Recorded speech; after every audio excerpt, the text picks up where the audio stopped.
Hey guys, it's Matt with Doug Andrus Distributing. Today we're going to do a short video on reefer operations. We're going to go over the two main reefers that we have. We have carrier reefers and Thermo King reefers. On both of them we're going to go through the pre-trip inspection, actual operation, how to get it to run and set a temperature, all that, and then also some common troubleshooting that, you know, if your reefer has an issue, some of the just more common things that come up. So let's go ahead and get into it. So we're in front of a carrier reefer right now. Over here you'll see it's a 7300 X4 is the model. So that's kind of how you can differentiate between the two reefer units. So we're going to go ahead and open up the main doors, and we're just going to familiarize ourselves with what we have going on there and do our pre-trip.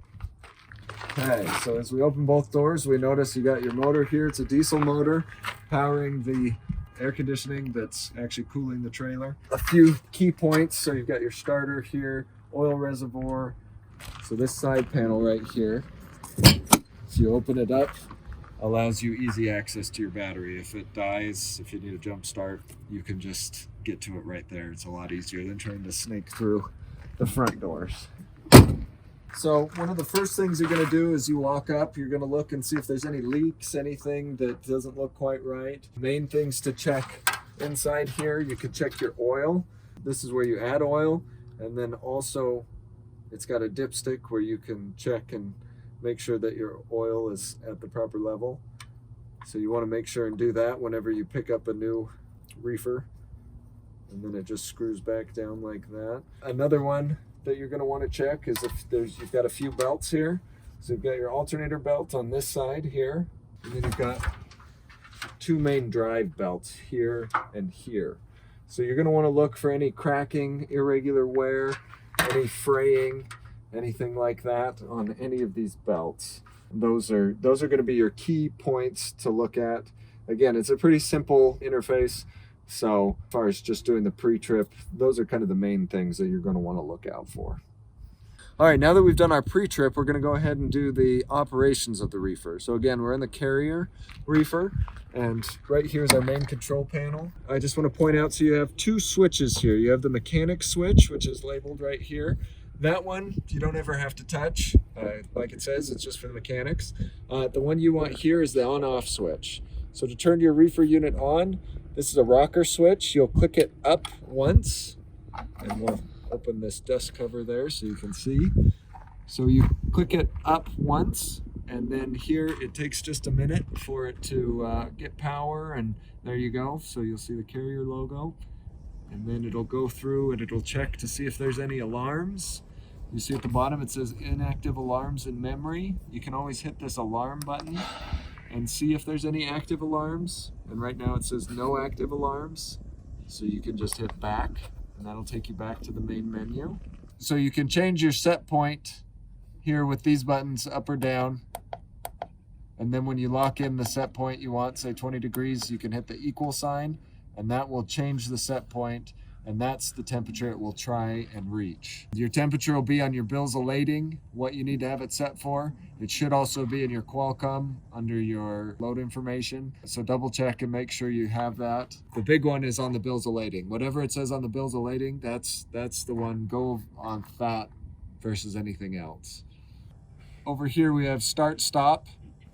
And this button here, you can change between start, stop, or continuous. So start, stop, the engine will start and stop as needed to get the temperature where you have it set. Continuous, it will run continuously, and when it gets to the temperature you have set, it will just stop cooling, but the engine will continue to run. There's also a manual defrost button here. Generally, you don't have to worry about a manual defrost. Most of the time, the system is smart enough to know when ice is building up, and it will go into a defrost mode on its own. One thing you'll notice up here, this light, so there's three different colors of light. There's green, orange, or red. So green means everything's good, system's normal, running, and it's doing what you need it to do. Orange means that there's a fault, but that it's still running and it's still able to keep temperature.